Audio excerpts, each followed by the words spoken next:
to Demi's Corner. So today I want to talk about astrology. So I have been dabbling with astrology for probably the past year and a half, 2 years. Nothing too crazy, just the basics. But recently I've decided to really dive deep into everything astrology, and there's literally just an endless amount of information to know. I've always been fascinated with the stars and night sky. The stars are they are us. We are, I believe, made of stardust, and it's written in our DNAs. Just stardust moving all around. And so yeah, I just really enjoy learning more about the universe. So today I want to talk about the 12 houses of our birth charts. And yeah, there's so much to know about astrology, the different signs, different aspects, the different, a grand trine or a square in your chart, and so many parts, and it's also interesting and pretty complex. I still don't have a full understanding on it, but I think that a good place to begin is the houses and their meetings. So we're just going to jump right into it. So the first house, at the cusp of the first house, is where our rising sign resides.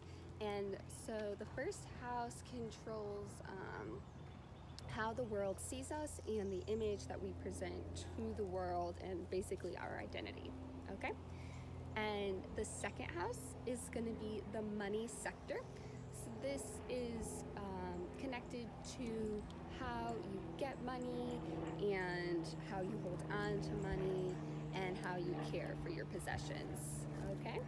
And then we have the third house.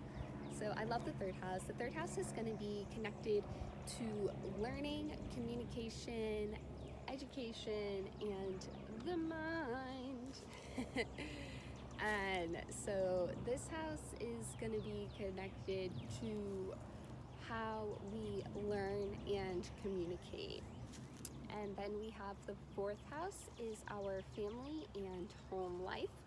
So in this house is the skeletons of your family closet, and where you came from, and your earlier parts of your life all live in the fourth house. The fifth house is concerned with creativity, self-expression, and romance. So this is going to be related to the classes that you teach, the books that you write, or the children that you create. So yes, in the fifth house, this is also where parenting falls. And I actually, a few years ago, went to a psychic, and she told me that I wasn't going to have children for 5 to 10 years, or for 10 years.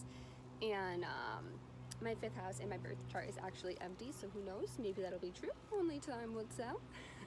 All right, the sixth house is our work and health routines, or health, and routines all live in the sixth house. So this is how you work, what kind of work you do, and different health routines that you have for your well-being. Okay, and the seventh house is connected to partnerships. So this isn't just romantic partnerships, this is also business partnerships and your close friends, and this is how you approach those different partnerships in your life. The eighth house is connected to sex, joint finances, taxes, death, intuition. It kind of has a lot going on in the eighth house. But so it's said that psychics or cops have a lot of activity going on in their eighth house typically. And then we have our ninth house. So the ninth house is connected to higher mind and travel. So the ninth house favors things that help expand the mind, such as spirituality, higher education, and seeing the world. My north node is actually in my ninth house, and without getting too far into what all that means, basically so a north node is essentially like your life's mission or what you came to Earth to accomplish in the time that you have here on this planet. So it's really cool and interesting getting into the nodes. And then we move to the 10th house, and this is where the midhaven sits. So this is, it's also connected to career and reputation. And then the 11th house is connected to your friends and social life. And the 11th house is also home to your goals and wishes. And typically, like a public figure will have a lot of activity going on in their 11th house.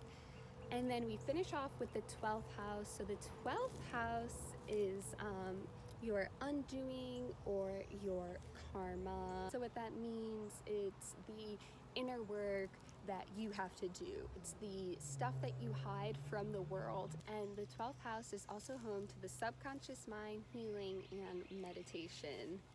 And that wraps up the 12 houses. And so hopefully that just gave you a little more insight into each house and what they mean, what they control.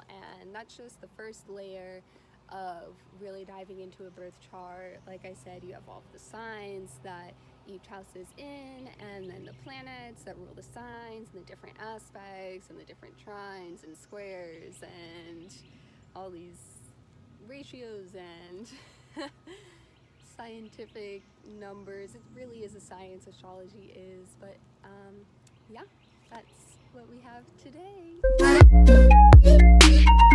Now I believe it's time to pull a card from the handy dandy universe has your back deck.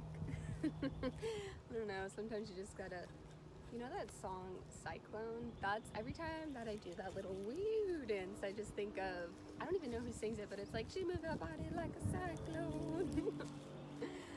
I'm just thinking Akon, maybe, maybe not. Alright. So let's shuffle it up.